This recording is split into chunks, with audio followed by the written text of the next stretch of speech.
പല വിമാനത്തിൻ്റെ ജെറ്റ് എൻജിൻസൊക്കെ നമ്മൾ പുതിയ രൂപത്തിലേക്ക് വന്നുകൊണ്ടിരിക്കുക. നല്ല പഴയ കാലത്ത് ഇറങ്ങിയിട്ടുള്ള ആ പ്രൊപ്പല്ലർ ഫാനുകളുള്ള വിമാനങ്ങൾ ഇന്നും നമ്മൾ കാണുന്നുണ്ട് അല്ലേ?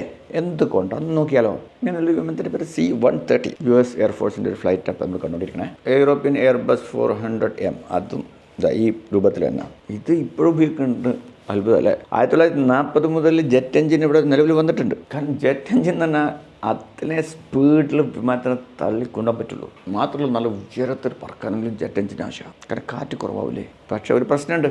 ജെറ്റ് എൻജിന് വർക്ക് ചെയ്യണമെങ്കിൽ നല്ല ഇന്ധനം കത്തിക്കണം.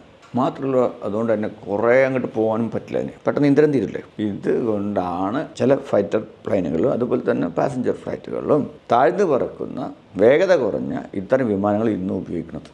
എന്താ? ഫ്യൂവൽ കൺസപ്ഷൻ കുറവാണ്, ഇതിൻ്റെ സൗണ്ട് കുറവാണ്. വിമാനം മറ്റേ ജെറ്റ് എൻജിൻ മറ്റേ എന്ന സൗണ്ടൊന്നും ഉണ്ടാവില്ല.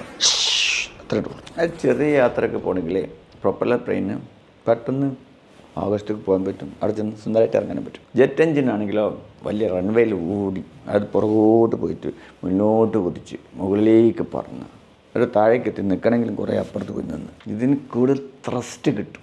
വേഗത്തിൽ പോകണമല്ല, മുകളിലേക്ക് കുതിക്കാനുള്ള പവർ പെട്ടെന്ന് കിട്ടുന്നുണ്ട്.